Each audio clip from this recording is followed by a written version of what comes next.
Salut. Cette vidéo raconte mon expérience personnelle dans le choix d'un traitement pour la sclérose en plaques. Je tiens à préciser tout de suite qu'il ne s'agit pas de recommandations médicales, c'est simplement mon vécu. Peut-être que dans une autre situation, j'aurais choisi un autre médicament, ou bien mes décisions auraient été complètement différentes.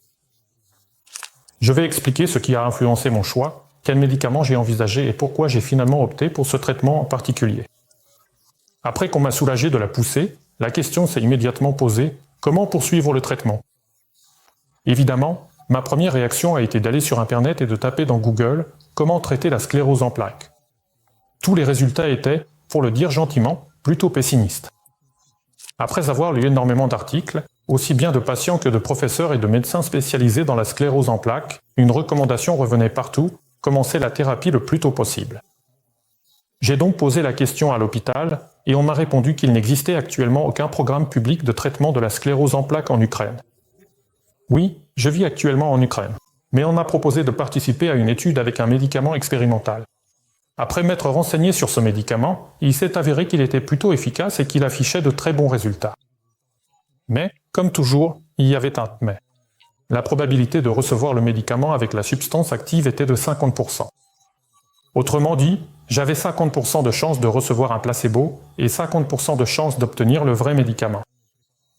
Et, bien sûr, j'ai refusé, car il est recommandé de commencer le traitement le plus tôt possible. Or, si je recevais le placebo, je passerais au moins 1 an sans aucun traitement. Après cela, j'ai décidé d'approfondir mes recherches. Comme il n'existait nulle part une source d'information complète pour tout étudier en détail, j'ai téléchargé le protocole officiel de traitement avec toutes les recommandations, tous les médicaments, pour voir comment on soigne réellement les personnes atteintes de sclérose en plaques. Ce n'est qu'après cela que je me suis adressé à différents spécialistes de la sclérose en plaques. Au total, j'ai consulté 3 médecins. Et je vous recommande également, si vous ne maîtrisez pas un sujet, et ce n'est pas forcément une maladie, de discuter ou de consulter plusieurs spécialistes, ainsi, vous obtiendrez l'information la plus complète et la plus précise possible. C'est exactement ce que j'ai fait. Après avoir étudié et analysé toutes ces informations, j'ai compris qu'il fallait commencer la thérapie avec les médicaments les plus efficaces. À ce jour, 3 des médicaments les plus efficaces sont disponibles en Ukraine. Il s'agit du rituximab, de l'ofatumumab et de l'ocrelizumab. J'ai décidé d'y aller par élimination. Le premier médicament que j'ai exclu, c'est le rituximab. Oui, il a le prix le plus attractif, si on peut dire ça comme ça.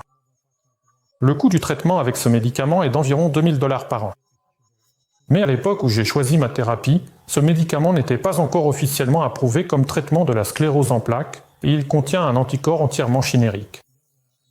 Autrement dit, la probabilité que l'organisme rejette ce médicament est plus élevée que pour les autres.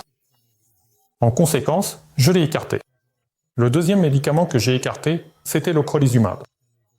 Ce médicament est considéré comme le plus efficace, mais il est aussi le plus cher, environ 10 000 $ par an. Un autre inconvénient, dans ma situation particulière, c'est que comme je vis en Ukraine, la situation peut changer à tout moment, n'importe quel jour, n'importe quelle semaine, n'importe quelle minute. L'ocrelizumab doit être administré par voie intraveineuse uniquement à l'hôpital, à l'aide d'un appareil spécial, une fois tous les 6 mois. Dans ma situation, c'est un inconvénient majeur, car quelque chose peut changer et je pourrais ne plus avoir accès à l'hôpital. C'est pourquoi j'ai également renoncé à ce médicament. J'ai finalement choisi l'ofatumumab. L'avantage de ce médicament, c'est qu'il s'agit d'un anticorps entièrement humain. Par conséquent, le risque de rejet est minimal. Un autre avantage, dans ma situation, est que je peux moi-même faire les injections de ce médicament. Il s'administre par voie sous-cutanée. Cette injection doit être faite 1 fois par mois. Le coût de cette thérapie est d'environ 8 000 $ par an. Voilà comment j'ai choisi mon traitement. Peut-être que cela vous sera utile. Mais je rappelle que ce n'est pas une notice d'utilisation. Si cette vidéo vous a intéressé, mettez un like, abonnez-vous à la chaîne et partagez dans les commentaires votre propre expérience de choix de thérapie, dans quel pays vous vous trouvez et comment cela se passe pour vous. Je pense que cela m'intéressera, ainsi que d'autres personnes qui regarderont cette vidéo. Je vous souhaite à tous une rémission durable. À bientôt.